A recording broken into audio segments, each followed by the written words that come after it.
Right-wingers and Zionists alike are now furious as Mexico has elected not only its first female head of state, but its first Jewish head of state as well, making it one of only 3 nations that has a Jewish head of state. And she was a former Mexico City mayor and holds a plethora of left-wing ideals, continuing on from the former head of state, something that this election was a referendum of sorts on, as the previous head of state, known as AMLO, led a left-wing movement that became wildly popular due to its successes in restoring Mexico, and in this election, 7 of the 9 governorships were secured by his allies or those within his party, as by every metric, Mexicans were better off when he left than when he started. Unemployment hit a record low of 2.5%.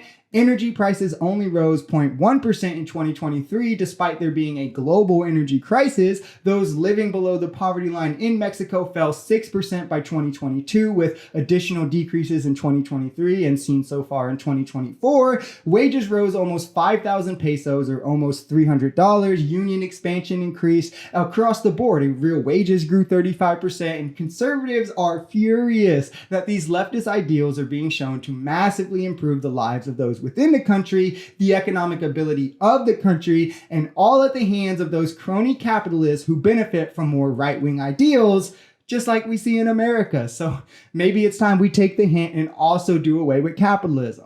I'm just saying. Claudia specifically holds degrees in physics and energy engineering. She served AMLO as an environment secretary and was a close ally to him and helped him form Morena, his political party, before then she also went on to become a mayor of Mexico City.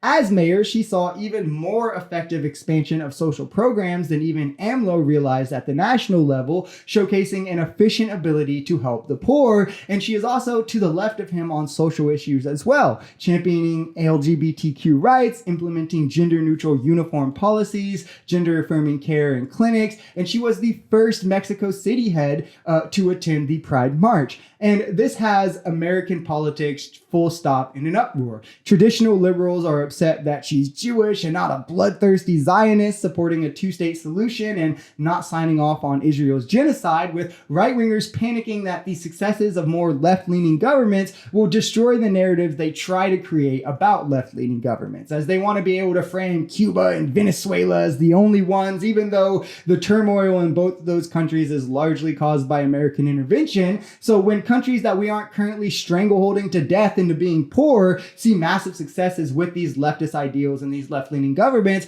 they all scramble to find some way that they can write them off. But this is a huge win for the left, for the global left, for leftist ideals, period, Mexico themselves, and the successes of these policies, as they deserve to get more coverage. And I can assure you that there is a reason why in capitalist America, you don't hear about this nearly as much as you should. If you enjoyed this video, we're Social Society. We're a commentary channel influenced by politics, society, and the economy. We are pretty left-leaning on this channel, but we're open to our right-wingers as well. The biggest thing here is having conversations that get everyone to the bottom of the truth. If that sounds like something that could interest you, consider smashing that subscribe button, leaving us a like, or even commenting on this video. We even have memberships available as low as $3 if you'd like to support, because the only way we become a society is together.